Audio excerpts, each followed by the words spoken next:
चलिए, मैं आज आपके सामने एक ऐसी ट्रिक रख रहा हूं जिससे आप एक साथ 4 अल्फाबेट बगैर सीखे सिर्फ इस लेक्चर को सुन के सीख जाएंगे और बहुत सारी नई चीजें आपको आसानी से समझ में आ जाएगी। तो आपने पिछले लेक्चर में सीखा है ये 5 अल्फाबेट बे, पे, ते, टे और से। और मैं मान के चलता हूं कि आप अच्छी तरीके से इन अल्फाबेट के बारे में प्रैक्टिस कर चुके होंगे। मैं एक नया आपके सामने एक अल्फाबेट रख रहा हूं, एक नया लेटर रख रहा हूं जिसको कहते हैं दो चश्मी हे। अब ये दो चश्मी हे के बारे में बहुत विस्तृत जानकारी मैं आपको बाद में दूंगा जब हम हे के बारे में या छोटी हे के बारे में सीखेंगे। अभी मैं इसलिए इसका इस्तेमाल कर रहा हूं कि इन इन बे, पे, ते, टे, से नाम के अल्फाबेट का को यूज करके और साथ में दो चश्मी हे जोड़कर मैं कुछ ऐसे अल्फाबेट बनाने वाला हूं, ऐसे लेटर्स बनाने वाला हूं जो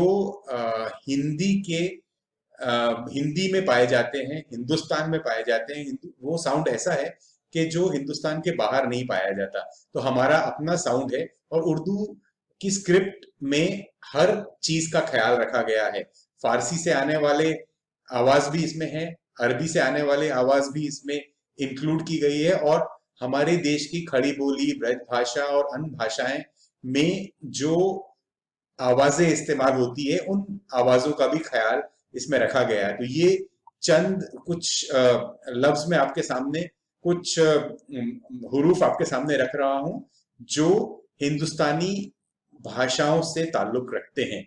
तो दो चश्मी हे जो है ये इस तरीके से बनाया जाता है। आप एक ऐसा जीरो बनाएंगे और उसको ऊपर से ऐसे काट कर इस तरीके से ले आएंगे, या एक हार्ट जैसा भी बनाया जा सकता है। किताबों में अक्सर हार्ट जैसा दिखाई देगा आपको, और उसके नीचे से काट कर ऐसा ले आएंगे।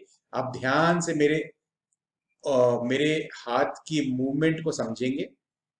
इस तरीके से ये तैयार होगा। प्रैक्टिस करें बार बार। दो चश्मी हे। अब ये दो चश्मी हे का इस्तेमाल, ये दो चश्मी हे जो है ये ह का साउंड देता है, हमें हिंदी के ह का साउंड देता है। अब इसका इस्तेमाल हम कहाँ करेंगे और कैसे करेंगे इसके बारे में मैं आपको बताने जा रहा हूं। तो देखें, हमने बे आपको सिखाया था मैंने कि बे कैसा लिखा जाता है। ये इस तरीके से हम बे लिखते हैं। तो बे के साथ यदि मैं दो चश्मी हे जोड़ देता हूं तो ये बे हमें ब, बी और बू के काम में लाना है। ब का, हिंदी के ब का काम कर रहा है। ये जो हिंदी का ब है वह ये बे है हमारे लिए। ठीक है। सो ब में ये जो दो चश्मी हे में जोड़ूंगा तो ये ब और ह हो गया। तो ब और ह जुड़कर ये भ बन गया। सो अब देखिए किस तरीके से लिखा जाता है। ये इस तरीके से हमने लाइन डाली और इस तरीके से ह जोड़ा। अब इस लाइन के नीचे हमने ये नुक्ता दे दिया, यानी कि ये है ब और ये है ह और ये भ बन गया। आप यहां पर देख सकते हैं ये है ब और ये हे, भ हो गया। तो हिंदी का भ जब हमें लिखना होगा तो हमको एक अलग लेटर की जरूरत नहीं है उर्दू में, अलग अक्षर की जरूरत नहीं है उर्दू में। हमने ब लिखा, उसमें ये ह जोड़ दिया, भ बन गया। अब इसके आगे के अल्फाबेट आप मुझे बता सकते हैं, मुझे बताने की जरूरत नहीं पड़ेगी। ये आप जानते हैं क्या है? प है, पे है, प है। प में ह जुड़ा तो फ बन गया। अब इसमें हिंदी वाले अक्सर गलतियां करते हैं, खासकर अंग्रेजी मीडियम से जिन्होंने बुनियादी पढ़ाई की है। हम फ और फ में फर्क नहीं करते। फ फन का होता है, फ फन का होता है। हिंदी या खड़ी बोली या ब्रज भाषा या हमारी देसी जबान में फ पाया जाता है, फ पाया नहीं जाता। तो हम फ के लिए, ये फ के लिए इस्तेमाल करेंगे इसको। फ के लिए हम इसके नीचे एक डॉट देंगे, एक नुक्ता देंगे हिंदी में, ताकि हम ये दोनों फ और फ में फर्क कर सकें। तो ये प और ह जुड़ा तो फ बना।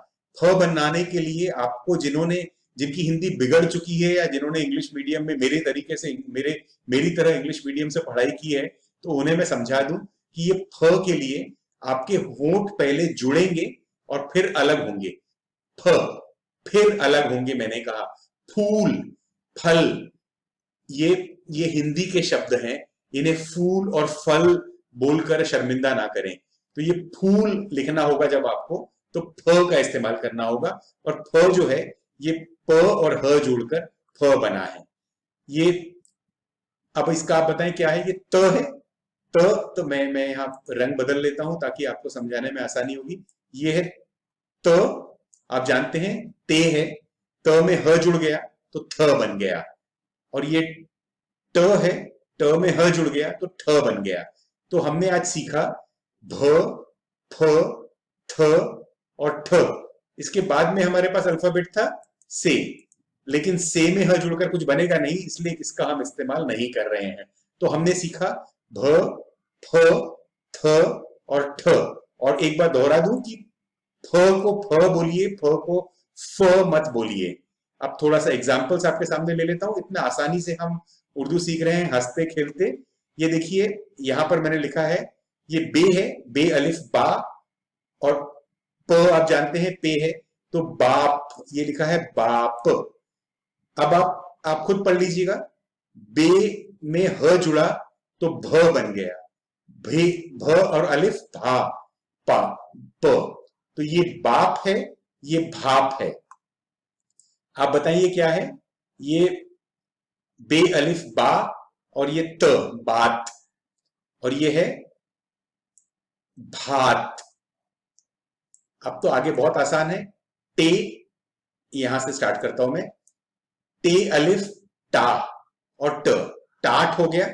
लेकिन टे, ट में हे जुड़ा तो ठ हो गया, ये हुआ ठाट। ये टाट है, ये ठाट है।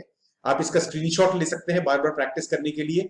और जैसा मैं पहले दोहराते रहा हूं, बार बार अपने नोटबुक में प्रैक्टिस करें जब तक ये सबक आपके लिए मुकम्मल नहीं हो जाता।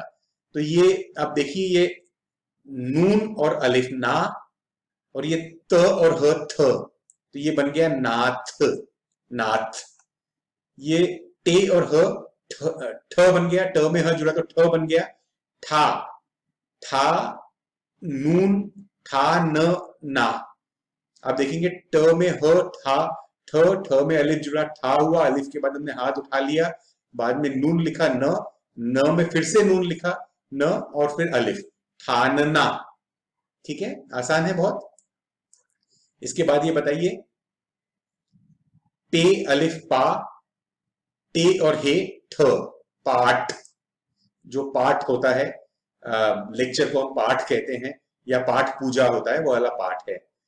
ये देखिए, ते और हे, यानी थ, थ और अलिफ था, और आगे नून जुड़ा, थान हो गया। तो हमने हंसते खेलते आज 4 नए लेटर सीख लिए, यानी कि भे, भ, फ, थ और ठ।